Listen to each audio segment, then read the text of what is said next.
Welcome back to another episode here on the Heart and Hustle podcast with our next guest. That's actually, when I spoke to him, I was very in awe of just some of the things he shared with me. One of the things was that he was 20, he was homeless, he was a young father, but made a promise that it ends with him, not with his daughter. Jose, do you remember that day? Oh That man, come, I remember clear as day. yeah, man. Take us back there, man. When you think about who you are today and who you were at that moment, what is Mhm. that one word that you can just kind of put all that in? Like, and I give you an example, right? People always ask me about my life and my life experiences. How do I feel? My word was grateful. I feel like without the things that I've encountered in my life, I'm not sitting across from you here, Jose. What is that one word, if you can wrap that up in just one word? It's a word I use often, and that's hope. Esperanza. The fact that it's just being able to dream and dream big. And while I'm grateful for everything and everything that I've had in life and all the experiences and opportunities I've had, I'm also grateful for the difficulties I've had in life. But what's always kept me moving forward is hope, the hope of a brighter day. And I think it's Yeah. hope. At like Casa Norte and the work that I do, we talk about hope all the time. And I always say that hope is a verb. It's a verb. It's something we put into action.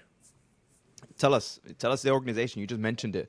What are you doing at the organization nowadays? What some of the programs look like? Services. What does that look like for you guys? Yeah, so La Casa Norte, it's an organization in Chicago that serves youth and families experiencing homelessness. We serve over 20,000 people across the city of Chicago with programs like, we operate three shelters, one on the south side of Chicago, two on the north side of Chicago, all serving youth 18 to 24. One of them is a pregnant and parenting program. We also do transitional housing, supportive housing.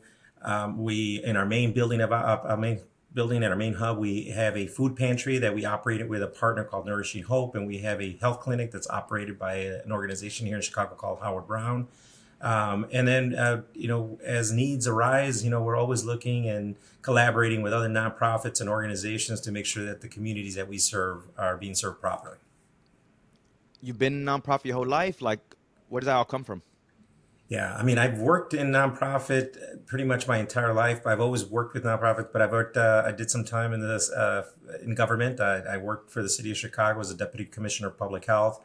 It's a period of time when I was the chief marketing officer in the governor's office for the state of Illinois. I did a very short corporate stint, but the majority of the work that I've done has been in the nonprofit sector, and it's always everything I've done has always been done with the intention of making an impact to community. And all that's really driven by my personal life and my personal Yeah. story and how I grew up. I was gonna ask. We all do the work because there's a why behind it. You were actually fortunate to even receive some of the resources, which is why you have this deep, just passion for what it is that you do. What was the life looking like for you, Jose, before you're sitting at the table doing what you're doing today? I mean, phenomenal, right? But there's always a story usually behind every Mhm. successful person. Your success, what does that story look like?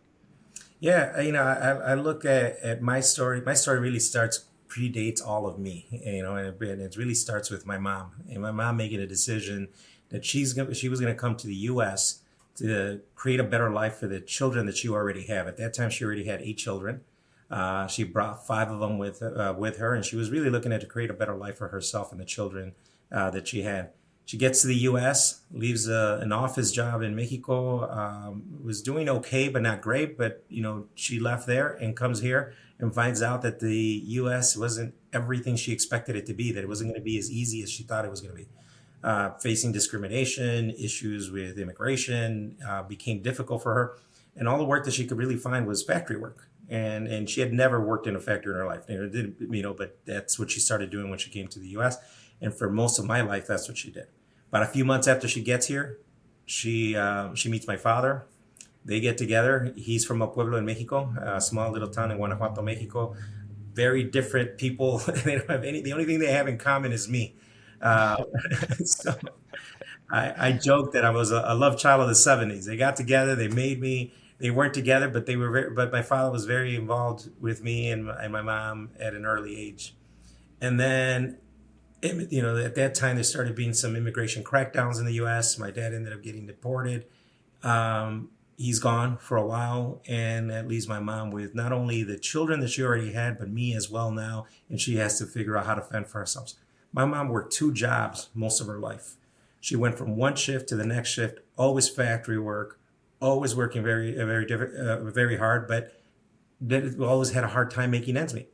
And so because of that, we face an incredible amount of instability, dealing with everything from evictions Mhm. to having to double up and living with other people and friends and family to literal homelessness. I mean, there were periods of time we were sleeping out of our car. And so it was a tough time. And that was pretty much how I grew up. That was my entire life. Wow. I often share that by the time I was 20, I was on a path where I was either going to end up dead or in jail. It was just not, and that's all I saw around me. And then what really changed, when you talked a little bit about this earlier, was the minute my daughter was born. When, I became a dad, I saw my daughter, I looked at her for the very first time and I realized that, I was like, there's no way that I was going to let this little girl live the life that I lived. Mm, mm. It was going to change, that it ends there. And I didn't know what I was going to do, but I was going to change her life. And it meant meaning, it meant changing my life too. I remember writing her a letter telling her that I was going to change the world for her. And I was talking about her world. I wasn't really talking about the whole world as a whole, but I meant her world. And I made that decision. And every day since then, I've been working towards that dream of creating a better world for her, for me, for the world around us. So not only have you been working, man, you've been doing it. You've been doing it for years, and while you may feel that there's still much more work, I mean, you're already breaking the cycle, right? Like you're present, you're there, you've given up what the past life looked like, and you've created a new life for yourself, new chapters, your story. I love that. But I really want to go back to what are you learning from your mom? I feel like we go through life and everything is a lesson for us, right? We could sit here and dwell on the negative, or we can take what we have in front of us and say, how do I do better? What did I learn from here? And I can imagine there's a lot of things you're learning from your mom at this point. Talked about the Mhm. multiple jobs, the multiple kids. Today, when you can kind of look back at that moment, what are you taking from that? Oh yeah, I mean, my mom has taught me some valuable lessons. And I'll be honest, there was a period of time where I was angry and upset at her at an early age because I just, was unhappy about the way we were living. And I blamed her for a lot. But looking back, as I got older, I started realizing how much love my mom was always willing to give, how hard she worked, that no matter what happened, she never gave up. That you keep pushing forward and you keep working, you keep doing the right thing. And it doesn't matter if the world around you doesn't see it or doesn't believe in you, you got to believe in yourself. And it's funny because my mom, when I was a kid, would always tell me that I was smart. She would always tell me that I was doing really well. I grew up believing that I was a smart kid who got good grades. And as I got older, I remember one day I looked back and I pulled my report cards out and I started seeing, I was like, man, I was failing. I was taking classes, I was going to there. But to my mom, I was a genius, I was smart, and I grew up with that positive mindset. And she always had this idea que vamos a salir adelante. And I talked about hope. My mom's never given up hope, ever, ever, no matter what she's doing. She hasn't been able to achieve everything she's done. I think up until she was 70, she was still trying to go back to school to learn how to use computers and learn how to Love it. learn English. She met my father in an ESL class, and as a grown woman, she still doesn't speak English very well, but she's never stopped trying. She was always trying to learn. And a Good, lot of man. lessons from my mom, and I use those every single day. I also know what it's like to struggle. I see my mom struggle, and I remember this as I'm working with families and we're working with folks in community and even our staff. I see the struggle of a single mom, how hard they work and how important they are in a child's life. And so I bring that with me all the time. I remember that as we're providing support services at La Casa Norte to remind folks that, there are a lot of hardworking, strong moms out there that are leaders. And we need to be able to support them. Hey, real quick, if you enjoying the podcast, we first want to say thank you. And we also just want to give you a little insight of what we're up to at Francis. Some don't even realize that we're working with organizations to help them use AI to create that real human communication experiences, whether that's actually supporting your families, those patients, or the entire community. We're actually creating tech that connects. Check it out, francis.ai. I'm gonna go back and I'm gonna kind of put it into the words that you mentioned. We got to go back to that moment your daughter is born. Um, did she give you hope? Is that what you got out of that? Oh, absolutely. Yeah, I looked at her and I was like, I knew the world could be better, in a better place. And the thing is that, I wish I could tell you that I made a decision that instantly, boom, everything started working perfectly and I made a change in my life and I started moving in a positive direction. But I didn't. As hard as I worked, in my early 20s, trying to make changes in my life, and not knowing how to do it, I was lost. And in a lot of ways, I started repeating the same cycle my mom was in, not intentionally, because I was very intentional about not wanting to do it, but it was Yeah. happening. My daughter's mother and I weren't together. We lived in separate homes. So I mean, and while I was with my daughter a lot, she still needed a roof over her head. And there were periods of time where I had to make decisions on whether or not I was going to have a roof over my head or she was going to have a roof over my head. I always picked my daughter. I would make sure that her and her mom had rent paid and that they had, a warm place and what. But sometimes that meant that I didn't have that. Hmm. And so in my early 20s, I was working multiple jobs, very similar to my mom, still having a hard time keeping a roof over my head, dealing with instability, dealing with homelessness, and a few times dealing with quite literal homelessness again, sleeping out of my car. And I was going through that in my early 20s. And but even then, I never lost hope because there were periods of time where, it was a lot easier to go back to the lifestyle that I had before that. It was a lot easier to get in trouble and to stop hanging out with the wrong element. But I just kept my daughter in mind, and she provided that hope for me. And I knew that I did keep working and that things would get better, and eventually they did.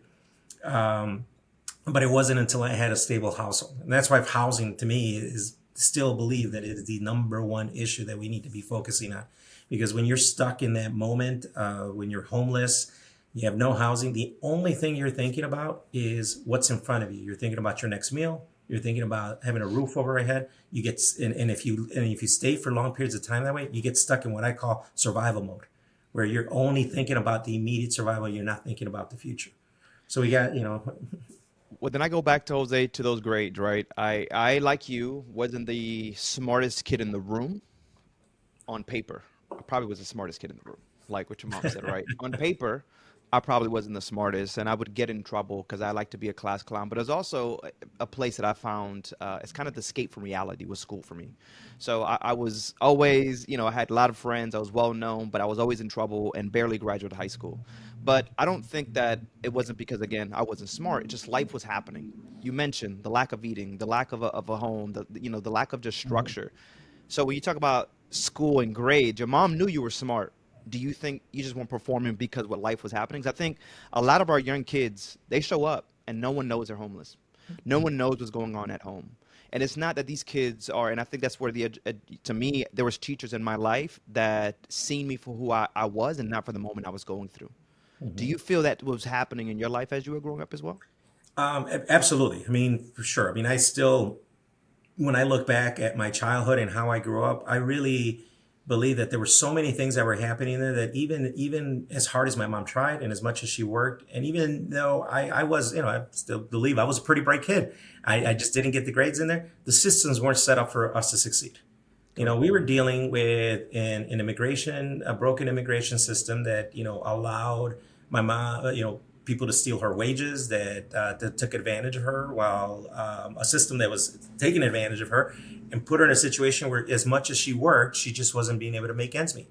We were dealing with a system that made it difficult for young people like me to succeed. Classrooms that weren't set up, that schools that weren't well funded, communities that where the price of housing kept going up, but the wages kept staying stagnant. So we were dealing with a lot of systemic issues that I believe we're still dealing with in many cases across the country, that make it difficult for people like me, like you, like us to succeed. And that was a reality of what I was dealing with. At the same time, there were people that at different points in time in my life believed in me, even when I didn't believe in myself, and provide and pushed me forward and supported me in ways that got me to where I'm at today. I amen to that, man. I agree. That's why I'm here too. There's people that believed in me. However, I feel like there was enough males and Latino males. That's why I was so super excited to have this conversation with you because you are representation, not for just a male, but a male of color. And I don't know that we've seen that growing up, right? I grew up without a father figure completely. At least you had that in your life, but even in our school, our schools, we didn't see that. It was hard to have those conversations. It was hard to know what that looked like because we didn't see it. But in February 2020, you became the CEO of La Casa Norte. 6 weeks later, the world shut down. And you Mhm. went from serving 5,000 people a year to now 18,000. So the past was the past. We're now in the future. You're leading an organization as a Latino male. What is your mindset now? It's still, going back to that day, so I joined La Casa Norte. 6 weeks later, as you mentioned, the world starts shutting down all over the place.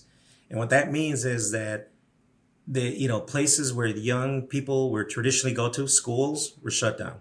Malls were shut down. Trains, stations were limited. Restaurants, people in this. People that were dealing with housing insecurity or homeless had nowhere to go. Places where they usually get their meals or where they would have those positive role models are now gone. And I saw this crisis just unfolding that was in there, and we all saw it in there. But all that I kept thinking about where what's going to happen to these young people, and there was a young man that I talked to because I was at that time I was still doing tours of our different sites to get to know people because I was new to the organization, and a young man was telling me that one of the biggest things that he was afraid of was that we were going to shut down and he was going to have a bed or a place to sleep. And I made a commitment to him. I was like, we're not closing. We're going to Yeah. keep these doors open, or they're not going to shut down. Then later on, I made a public commitment to everyone saying, it's like, we're not closing our doors. We're going to double down on our mission. And if there was ever a moment for us to be here, this is it. Yep. We're going to keep our doors open. And we went through a lot. And part of the reason that we grew so much. So it was in 11 months, we went from serving 5,000 people a year to over 18,000 in those 11 months. And it was because of just the need that was out there. So when in the city of Chicago, around that time, 112 food pantries shut down in the city of Chicago.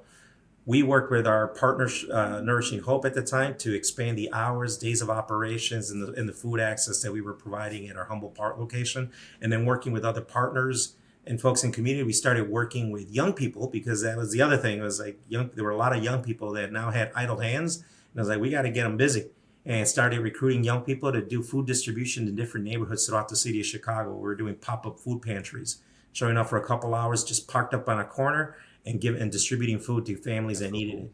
Started doing work like that. We when shelters started, many shelters started decreasing the number of beds that they could have because they needed to socially distance. And if you know anything about shelters, most shelters are built with this idea: let's try to get as many beds as possible in a space to help as many people as possible. Well, during a pandemic, that doesn't fly. You have to be able to Yep. create social distancing, and then so many shelters started cutting down their number of beds. I was like, there's no way we can operate that way. So I jumped on a call with the city. We're having conversations about what we can do. At that time, the city of Chicago struck a deal with the YMCA to use their spaces for shelter beds, but they didn't have one set up for youth. And I told the city, I was like, look, we need to open. It's like, well, we have no staffing. I was like, well, I'll move our entire team over there. And we did. So we ended up doubling the number of bed capacity that we had because we went to the YMCA and started operating there Wow. 24 hours a day, 7 days a week. And we did that with everything from getting information out about the pandemic to helping to distribute PPE equipment, and later on helping people get vaccinated. That's how we ended up doing all that growth happening for us because we saw that there was a need, and all that was driven by this whole idea of like, I can't sit there and knowing the experiences that I had, knowing what it's like to be homeless, knowing what it's like to be alone, can't create a situation where we're not going to be there for every single person, every young person that we can support. And we need to support as many more as possible, even if it means expanding our programs and organization. Yeah, man. Sometimes we don't realize when we're going through life that life is preparing us for something bigger. And the moment of your life and the pressure and the things you were going up against at one point in your life, you got faced, again, really fast, but you understood how to pivot because you lived that experience. And now you are helping others live that experience. That's actually phenomenal, man. Like, it ain't easy, right? You get in, I'm pretty sure you're excited, like, oh my God, I'm a CEO. Bam, pandemic happened. You're like, this is not what I was prepared for. But you've continued to lead now 5 years, man. Where are you guys now, 5 years later? 5 years later, we continued. We maintained all that growth and grew then even a little more. Now we're serving over 24,000 people across the city of Chicago. Well, We've expanded our shelter. We've already expanded our shelter operations to run 24/7, but we're opening up a new shelter. What'll be a first of its kind, large scale, non-congregate shelter for youth because we learned in the pandemic that people needed to have their own space. See, one of the interesting things that happened is that, and it was happening all over the country. where a lot of cities ended up renting out hotel rooms and using those to house people that were experiencing homelessness. What we learned in Chicago and other people across the country learned the same thing, is that when you have someone in a stable place in a home, even if in a hotel room, not only do you are you improve their health outcomes and you reduce their the likelihood that they're going to spread COVID, but their mental health outcomes increase. And because they're in a dedicated space, it's easier to case manage them and get them into permanent housing. It's easier to provide them support services, and once they're in housing, they're more successful. And so we knew that that's a model that works, and we need to keep it going post pandemic. So that's why we're building a new shelter that's going to be, when it's all said and done, it'll be 43 units of individual rooms for youth where they can come in and shelter in place. We're building on the ground floor, we're building a training center where we're going to be able to support them with workforce and education programming, mental health services, and other health services that are going to be provided for the residents in Love that building. this. Yeah, Yeah. so that's our our next big project and what we're working on right now. I love this. It's becoming for somebody else on what you wish you had is really what you're doing. I ask you, man, what's the difference between leading from passion and also leading from lived history? Because I think there's also a difference there. Can you kind of explain that? Yeah. I mean, there's a couple things. I mean, one is there's the passion that goes into the work, and then there's these ideas that I've had growing up and things that like my own personal experience that I like to bring into the work every day. Hmm. But at the end of the day, that's not enough to run an organization. I mean, you really, there's a lot of great nonprofits out there, and leaders that create new things. And nonprofits don't fail because of lack of passion. People come in and want, come in with a lot of heart. They fail because they're not sustainable or are able to create the processes to run like an organization and build the supports that they need and motivate people to get to the mission. So we still have to make sure that we're being good stewards, not only of the funding that we're getting as an organization, but that we're also creating programs that are sustainable for the long term. It does no good to create a program that only lasts for a few weeks, and if the need is still out there a few years from now, that it doesn't exist. So anything that we've done, we've always done it with intention and to make sure that we're building the right processes and good what some people might call good business practices that you need to bring into the work that you're doing. Okay, all right. Listen, I had a moment the other day, and I want to ask you, how do you deal with this, right? So sometimes it's hard being both the survivor and the leader. And so the other day I was talking to a woman, and she worked for women's shelters, right? Mhm. Homeless shelters. So she was just kind of explaining what's going on and how she got into it. In 29 years she served and what got her into it. And she was just mentioning how one day she was an investor. She was on her one of her properties, apartment complexes, and she seen a homeless woman showering in a fountain. And that changed her life forever. And when she tried to help this woman, she realized there was a lack of resources. And this was almost 30 years ago. So Mhm. she gave her life to now create, women's shelters and travels the country and now has a network around them. And as she's telling me that, man, I'm getting emotional because my mom is homeless to this day. She's an addict. And it really hit me. And I had to call my mom that adopted me because I know she's experienced. And I was like, man, like, because I do this work, the work that we do, sometimes it just strikes chords. It strikes chords, and I get emotional. So, how do you stay honest with both roles, man, when you're in situations that really hit home, but you're still also trying to be that leader? Yeah. Yeah, I wish I could tell you it was a magic thing that just, turns it on and off, but it isn't. And sometimes it's just, we all go through those moments. I mean, there's days that, like I share my story and I share the struggles that I've gone through, depending on who I'm talking to, I go even deeper about some of the things that I've experienced. Um, but there are also moments where I don't have the mindset to share. And I've learned over the years that it's okay that, like, you know what, there's Hmm. sometimes where I'm feeling a little bit more emotional, things are a little heavier, and I gotta live with that and deal with that. And so a lot of times when I'm having conversations with young people or I'm asking them about their story, sometimes they feel like, and never pressure anybody to share anything that they don't feel like pressuring. And when they do share something that also becomes heavy, it's okay. You got to let them know that it's okay. So as a leader, I would tell you that it is 100% okay to have those moments where you feel emotional and you carry that trauma with you, and we need to address that trauma, we need to work with it. But it is totally okay to have that heavy moment where you got to pull back and say, hey, you know right now I got to sit this with a little bit, because that's what makes you human, and bringing in that humanity into your work is important. Yeah. Yeah, I didn't expect it, man. I just got on a quick call that morning with someone I did not know, and that happened. You know me, I'm always a jokester, so I'm like, oh my God, I don't know if it's my time of the month that I'm just getting so emotional right now. She just starts laughing, but you know, it is, and there's so many of us out there, right? There's people that are listening to this, Jose. I'm going to go through some of those same situations. So that's really what I wanted to call it out because people just think that it's not normal, and it is. We all go through it just because someone sees us as CEOs, as leaders, as fathers, we still have these things in our minds that we have to battle every single day because the past does it's not just living in the past, right? Like it does live there, but it's still also in our minds. I mean, that's one of the biggest things, man. Even when you mentioned your mom, like I had to learn as well as becoming a father to give her so much grace because as a young child we don't understand, and now we're fathers and now we're parents and now we're leaders, we completely understand, you know, more than ever. So you know, giving grace even to my biological mother, giving grace, understanding that it's not a her thing, right? There's a that mental disease that had really been taken over her life, but she still has purpose. I still have hope. You mentioned hope earlier. Hmm. So for those that are listening, man, life, I always like to say life be life. Yeah.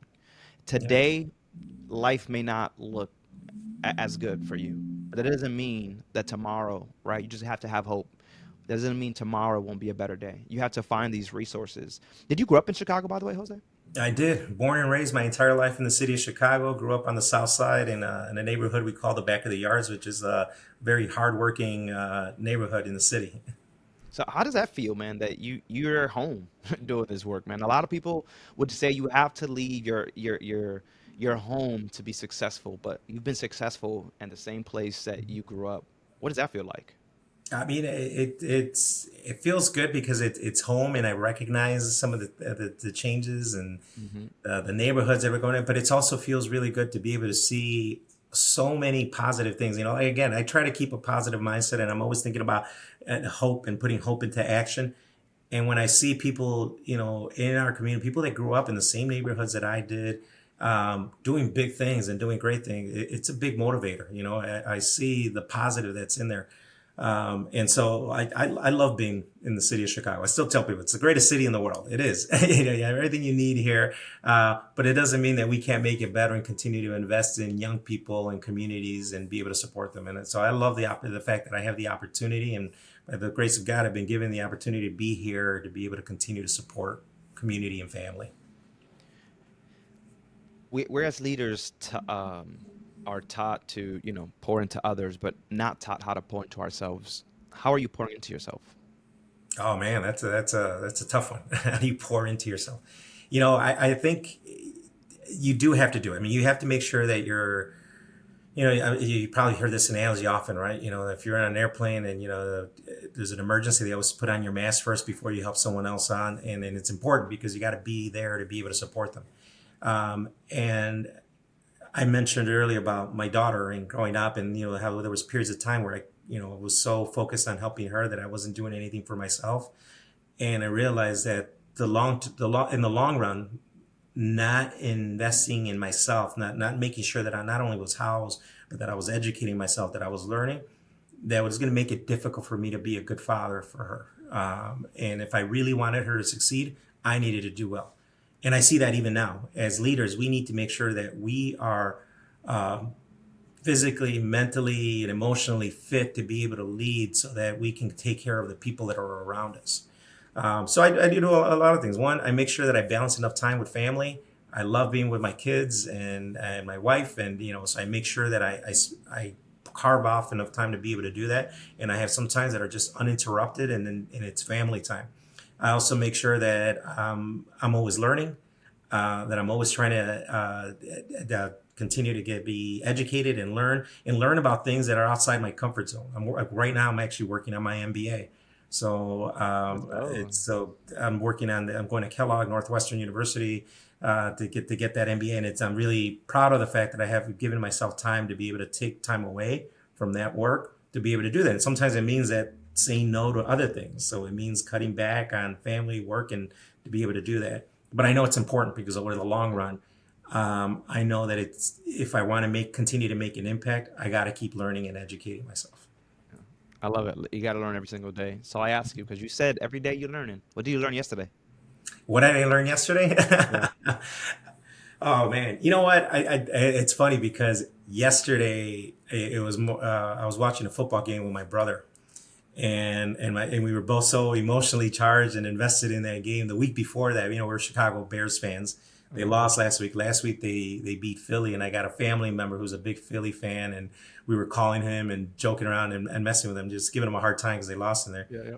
And then yesterday he called us, and so yesterday I learned the humility of what having a losing team because I was Yeah. waiting for his call. He never called, and which I'm so glad he did. I was like, you know what, we need to be more humble like him. He could have rubbed it in our Right, face today. right, right. I love it. I love that you were able to find something. There's always something in everything, even in your losses, even in those failures, to learn from. You just have to figure that out. And I think it's not. I'm not, so many times something happens and we dwell in the moment, which is completely fine. But you have to then realize, what did I learn from there? Kind of going back to just us and our childhood. I think I told you. Did I tell you I was a wrestling fan the last time I spoke to you? That I Uh, love WWE. Did I tell no, you I that? did not know that. No. Okay, okay. So I'm a big WWE nerd, okay? Like I built a whole brand called Know Your Wrestling around this. Yeah. And really I started it because when I was young, wrestling was my escape from reality. So as I got older and I got in a relationship, I still picked up wrestling. So I started, but then what was happening is as you get older, you fall asleep, right? When you're laying on the couch, right? Yeah, falling asleep. I said, wait a minute, I could be building a community, making money while watching wrestling because I've seen somebody else do it. So whatever, I went live out of my garage, and 2 years later, this year, so a couple of months ago, I get a call to interview the Hardy Boys. Are you familiar with the Hardy Yeah, Boys? I did have. Legends, right? So I'm like, there's no damn way. Like, it was a goal of mine, Yeah. but I was just putting in the work. I was just showing up. So I went to interview the Hardy Boys. I get a call on Sunday to be there on Tuesday, to be there for Wednesday. I show up Tuesday night, no hotel book, nothing. I just knew I had to get there, right? I'll figure out the rest when I got there. So I got there, I interviewed the Hardys, and I also bought a lot of new equipment that I've never used to do a mobile podcast. So I'm excited, get home, I go and download everything into the computer. Audio never got recorded. So I had separate mics that would have separate, like, to create the audio. So luckily I did get some audio from the camera, but it wasn't the quality of, that I knew. So I beat myself up, man. I literally felt like a failure. I felt like, oh my God, how could this happen? Mind you, my first time ever doing this. It was the Hardy Boys. So, but then I woke up the next day with like a this knot in my chest. I wanted to cancel all my meetings that morning because that's just how hurt it was. And I Right. had to, we got to sometimes talk to ourselves. So I said, yo, you got to get up. I prayed on it. My wife prayed on it. It's okay, whatever. The first conversation I had with was someone that's in the space of adoption, right? And that's just my story. Hmm. And at that moment, I had to remember that I didn't fail. Statistically, someone like myself, where 500,000 kids are in foster care, that I was able to interview the Hardys. Like a young kid, this was a vision. So did I really fail? Right? There was a story to tell in that moment. Like people see success, people see failure, but they don't really understand what the lesson was. And the lesson was to keep going. Like, look how much work you put in and look where you're at today. And same for you, Jose. A lot of the times we're so easy to say, beat ourselves up. So those that are watching, today may be one of those days for you, is how do you take the good and see the good in it? It's so easy to always look at the bad. Do you agree, Jose? Yeah, I love that. No, I 100% agree. I mean, I think, we learn from our failures, and, we got to grow from them. Some of the largest corporations that you could think of Hmm. are built on failures. They have this idea in the startup world, you got to fail fast, because you learn from those fails and fail fast, fail often, going in there, and you keep building and iterating from those failures. And oftentimes, I think you're right. I mean, I think we beat ourselves up for making mistakes, and we forget exactly kind of like what you brought up. It's that we sometimes some people may not, we both think we shouldn't be here, and we are here, and we've gotten this far. We just got to keep building off of that. I want to pick up on something you said because I do this often. You mentioned this idea of like, I was just going to do it and I'll figure it out when I get there. And in a lot of ways, I've built my career on that. There's so many spaces and places that jobs that I've had, ideas that I've created, programs that we started, where I had no clue going in how I was going to do it. I'm doing it for the first time. And I said the same thing. I'll figure it out when I get there. But then the flip side of that is you got to become, if you're going to do that, you got to be comfortable with the fact that you're going to make mistakes, you're going to fail. And the idea is to take those mistakes and learn from them.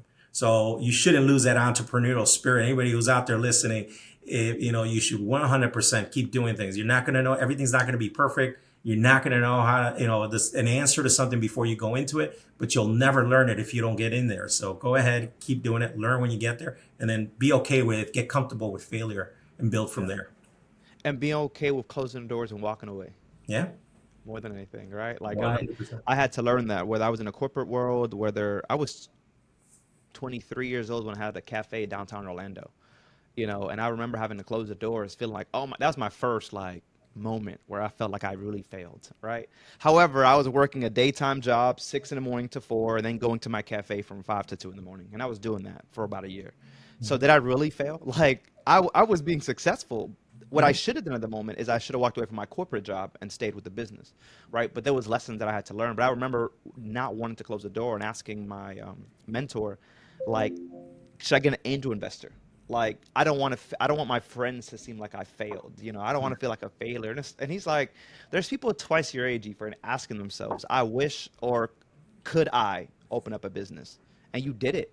And that's from that moment on. I always remembered, just take those lessons, right? Take the L, not the losses, the lessons, so that you can implement them again. So I had to walk away. I had to walk away from, sometimes family, because then I ended up doing a business with a brother-in-law. Had to understand to walk away. The airline industry. 2 years ago, I walked away from. My wife's a stay-at-home mom and have been for the last 5 years. Some only income, and I walked away from that. The hardest thing ever, Jose. But now I make Courage. double of what. Yeah. Yeah, was it hard? Absolutely. I sat there for a whole year trying to figure out what the hell is next, Yeah. until literally the last couple of dollars, man. And then God really shows up. It's one of those things, man. You got to show up. You hope, right? Like that word hope. Like I love that you continue to mention that throughout this conversation because it is true. A lot of us, all we need is just hope. Um, Jose, man, where can people find more of you, man? As we start to wrap this up, we could have a conversation that lasts the whole day. Yeah. Where can people find more of what's happening with your organization? And are you on LinkedIn so people can tap Yeah, into for you sure. there? People, I'm always we're willing to talk to folks and get connected on LinkedIn. Just reach out to me through LinkedIn, Jose M. Muñoz in Chicago. And then I also, if they want to learn more about La Casa Norte, best place to go is to go to our website, lacasanorte.org. And you can learn about all our different programs, the work that we're doing. You could also connect with us on Facebook or Instagram as La Casa Norte. I love it, man. I asked you a blind question that we ask everyone, a little different, but this is getting you out of your comfort zone per se. Sure. If you could sit down with the 20-year-old you, homeless and unsure what tomorrow holds, what would you actually promise him today? 100% promise them that it gets better. You just got to keep hope alive, keep dreaming big. Don't give up on those ideas. Keep moving forward, and you're gonna face struggle, but you're gonna overcome that struggle, and you're gonna learn from it. So just keep hope alive. And if I could tell myself, because I learned it later in life, is that again going back to that idea that I mentioned early on, hope is a verb. You can have big dreams, but you got to put work behind them. And 100%. yeah, Well, Jose, man, it's definitely been a pleasure. Thank you so much for taking the time and being able to have this conversation with us. And just, may you continue to be blessed in the work that you're doing. 5 years as a CEO, I can imagine there's so much more on the horizon for you and what you've been able to do with this organization already that you'll be able to do times 10, in the next 5 years. So we appreciate it. If you guys are still watching, make sure that you guys do like, subscribe, and comment. That's the only way we continue to have these conversations. My name's Efrain. This has been Jose. We'll catch you guys in the next one. Latest. okay. So yeah.